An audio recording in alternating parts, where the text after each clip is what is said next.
All right, let's take you to Capitol Hill now, where earlier today the House passed the Laken Riley Act. It's now headed to the president's desk for his signature. It's one of several new immigration-related orders that could potentially have a ripple effect across the country, including right here in Nevada. Josh Meny joins us now in the studio after speaking with both the ACLU and the RNC about these massive changes. Josh?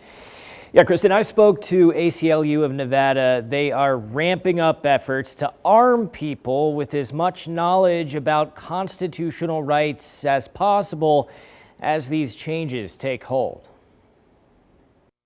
The thing we like to emphasize is it's best to be prepared, regardless of what the issue is, to be able to know what your rights are in the event of government action. The ACLU of Nevada is deploying new features and tactics in reaction to the Trump administration's executive orders on immigration, including the ability to report a civil rights infraction by ICE officials. The ACLU is also offering legal feedback and representation to individuals. These rights come in different varieties, whether you're in the context of K through 12 education setting, whether you're at home, whether you're at a workplace. I asked ACLU Nevada Executive Director Uttar Hezbollah whether he's concerned that his organization could be considered to be training people on how to obstruct the law. I don't really care what the Trump administration says. I think many of us don't.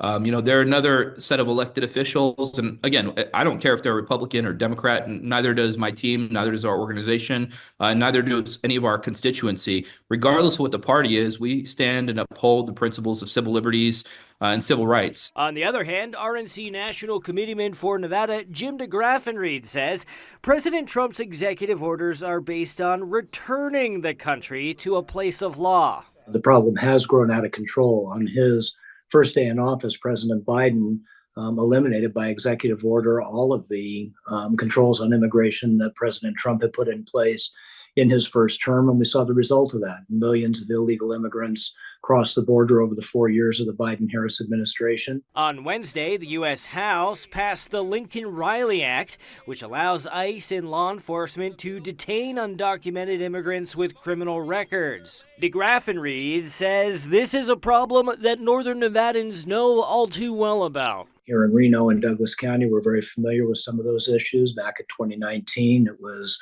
Wilmer Guzman Martinez that had been in the country illegally for several years at that time, brought in as a child, was 19 years old when he killed 4 people in Washoe and Douglas counties as an illegal immigrant from El Salvador.